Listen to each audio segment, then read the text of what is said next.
foreign leaders in Europe, Asia, and across the world should not have more to say with respect to the U.S. economy than our own citizens and their elected representatives. Thus, our withdrawal from the agreement represents a reassertion of America's sovereignty. All right, let's discuss with Jen Psaki, CNN political commentator and former White House communications director, and Matt Schlapp, former political director for President George W. Bush and chairman of the American Conservative Union. Matt, this is about jobs. Don't bother me with these questions about the climate.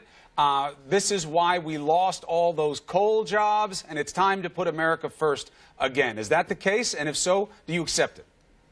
Yeah, I do think that a lot of this has to do with the fact that there's a great swath of working people who have felt like their economic prospects have dimmed over the last decade or decade and a half. Their take-home pay has not kept up with inflation, and they find the staples of life being more expensive. And every climate solution that is talked about, including the one Obama tried to get passed through the Congress, which he was unable to get the votes for, it all comes down to some very simple thing. You either have to buy a credit to use carbon-based fuels, or you have to pay a tax to use carbon-based fuels. And when we say carbon-based fuels, we mean coal, but we also mean natural gas, and we mean oil.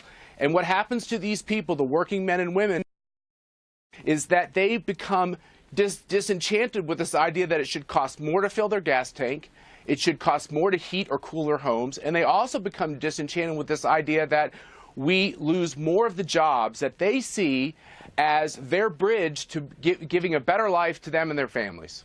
So, Jen Psaki, Democrat eyes get wide when this is said because they believe that this is a deception and that the Paris Accord isn't what's behind this type of economic hurt. How do you make that case? Well, it's not just Democrats' eyes, it's the eyes of economists, the eyes of business leaders, as we saw from the reaction yesterday. The reality is the jobs that are being created in states like Pennsylvania, Michigan, Wisconsin, Indiana, states that Trump won, that he wants to keep winning, they're significantly more from renewable energy than they are from coal. And those are areas where there's huge opportunity. So actually the economic argument that Donald Trump made yesterday and that Matt just made is complete baloney, and it's not one that we should believe. The coal industry has been dying for the past 4 to 5 years. It's not because of any policy Obama put into place. It's because natural gas is cheaper and because there are other sources of energy that people are relying on. So it's actually shouldn't be seen as a partisan thing. This is a factual issue and one where economists and business leaders and many Democrats and some Republicans are all on the same side. Matt Schlapp, response. Yeah, okay, so basically when we're talking about these carbon constraints, it's not aimed at coal. It's aimed at coal, natural gas, and oil. All the fossil fuels are at the target here. And the fact is everyone talks about green jobs. I'm all for them. I'm from Kansas. I believe in wind energy. I believe in solar energy. I believe in thermal. I believe in hydro. But it needs to be economic. And what happens with a lot of these green jobs, a la Solyndra, and a la what happened in Spain with their bubble on green jobs, is that when it's all pushed because of subsidies, what ends up happening that middle-class Americans have to pay the way so that billionaires can try these schemes. I'm all for what works, and I think there's plenty of renewables that can work.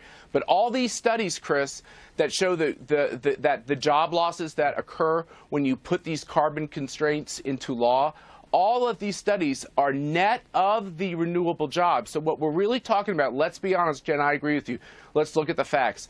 We're just saying energy should cost more. And when you're middle class, that really hurts. All right, so one concern about this on each side. First for you, Matt Schlapp. Sure. This really kind of like, deafening silence about where the president is on global warming. I mean, you saw the interviews yesterday. No matter how many times these White House officials and supporters were asked, they wouldn't even answer what the president thinks about global warming. Sean Spicer said, I don't know what the president thinks about it. I have to ask him, which we would all agree can't be true. What do you make of that? Well, look, I'm skeptical of some of this science. I think some studies I read a lot of it, show that we could be in a warming period. Others show that it's different and it's more mixed. But the scientific community has consensus about greenhouse gases and humans' impact on it. And the president not offering up a position when withdrawing from an accord and none of his supporters even answering it, that you don't think that's odd? Chris, I think the UN community, the scientific community, does have consensus around this. I also think there are periods of time when consensus can be incorrect. And I think we should be awfully careful before we make the middle class pay even more and shed even more American jobs for something that might turn out to not be true. You look, when you and I were in school, they were talking about the coming ice age. They're all over the map on their predictions on climate. I'm for being responsible, but I'm not for making middle-class Americans have to pay the price for all this on something that might not be true. I got you that we'd like energy to stay inexpensive. This is not about the science. The science is conclusive for a reason about it, but what will happen as a result is that. Jen Psaki, I'm going to give you a pass because Matt Schlapp threw me a curveball there. So we'll pick up that conversation last time. The challenge for you guys is, can you make enough green jobs to make up for the jobs that you lose? The proof isn't there yet. Jen Psaki, thank you very much. Matt Schlapp.